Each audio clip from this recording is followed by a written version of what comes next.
I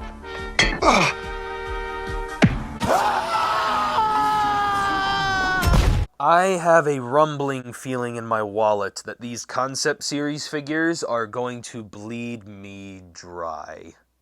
Hello everyone, it is Briximus Prime back at it again for another Transformers action figure video, and today we're going to be taking a look at the Transformers Studio Series concept art Bumblebee movie Rumble. Taking a look at the packaging here right up front, we've just got this nice image of Rumble right there with that in the background. It's got some blue highlights right here to kind of signify that he's coming out of the concept art, Studio Series concept art Rumble, and then there's his mug shot right there. And like I said, there's that right there. Authentic Transformer! Now that I've had my seizure, there's the product images right there, and that's pretty much it for this packaging. Excellent! 10 points to Gryffindor! And now taking a look at the accessories included with Rumble. He comes with these little pistols here that have some very nice mechanical detail on them.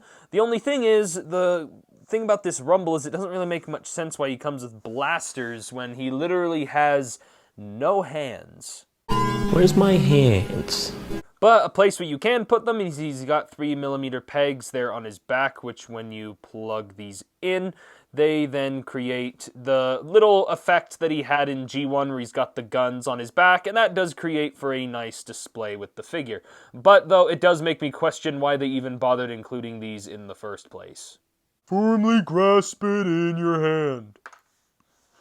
Firmly grasp it. Firmly grasp it!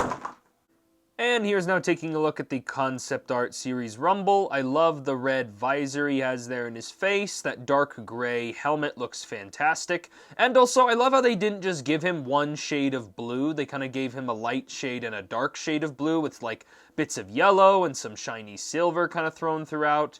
I just love that they didn't make this guy completely plain when they could have very, very easily have made him so. The back may not be the prettiest thing to look at, but it's not really that big of an issue anyway. But part of me is a little bit weirded out by the fact that he just constantly has these soda can looking arms and instead of having just actual arms. Honestly, instead of these guns back here, I would have rather them included some alternate arm swappable parts here maybe.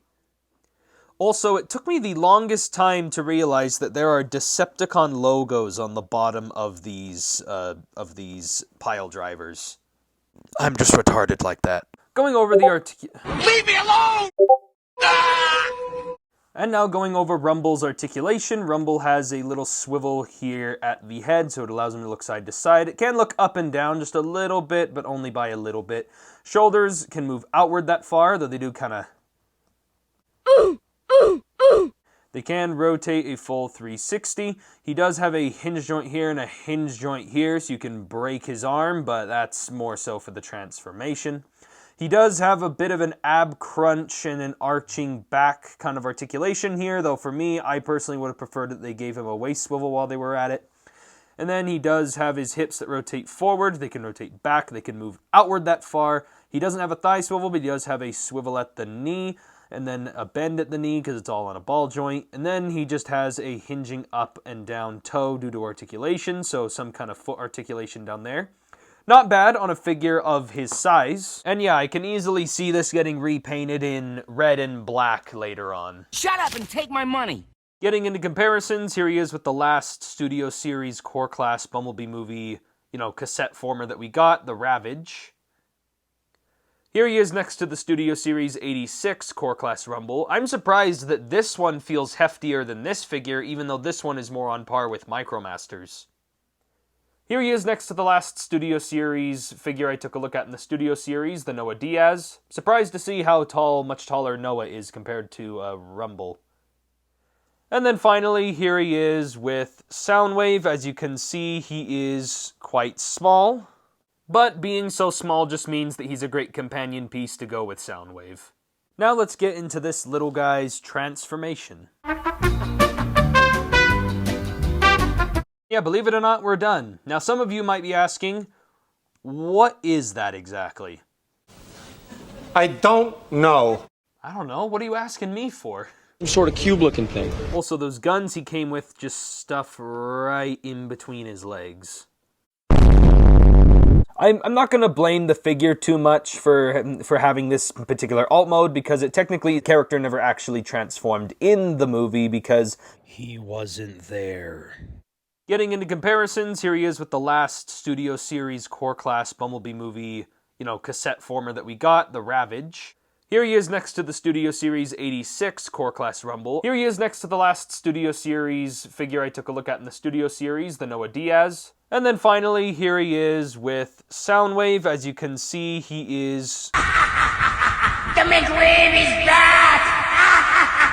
Of course, the whole point of this entire mode is so that he is compatible with Soundwave, which you can just slide him right on in there, and he fits right on into Soundwave's chest. It does feel like it's a bit of a tight squeeze, but it does fit. And again, if you have a hard time trying to get it out this way, you can open up Soundwave's back and you can just push him out of there. Which, by the way, be sure to check out my review on this Soundwave. It was forever ago, but I still think it was one of my better reviews. But keep in mind, it is one of my older videos, so it might be a little cringe.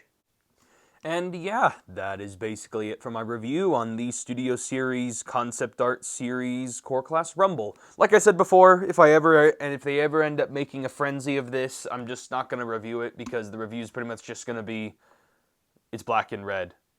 End of review, right there.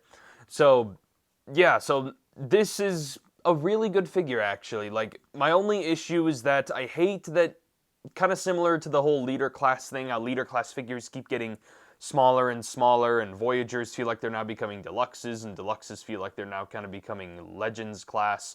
This is a core class that feels like a Micromaster, and again, it's like $10. It's so mind-boggling to me that this tiny little thing that's like the size of a mini-con, essentially, used to be the price range for a deluxe like a couple decades ago. Like, that just absolutely blows my mind, and it kind of pisses me off a little bit. But that being said, aside from the price, I think the figure itself and like the detail and the articulation, it's great. It's fantastic, does its job, does everything it has to with Soundwave, and it really is just a companion piece for Soundwave. But the price for this thing is just really hard to justify. But if you think it's worth it, then you definitely should buy it. And for me personally, with the price in mind and the quality of the figure, I give him a very, very solid 7 out of 10. Without the price in that, then it's a 9 out of 10. But anyway, that is it for this review. If you guys liked it, give me a like on the video. Comment below what you guys think. Subscribe to the channel for more Transformers and action figure videos, and I'll catch you guys next time.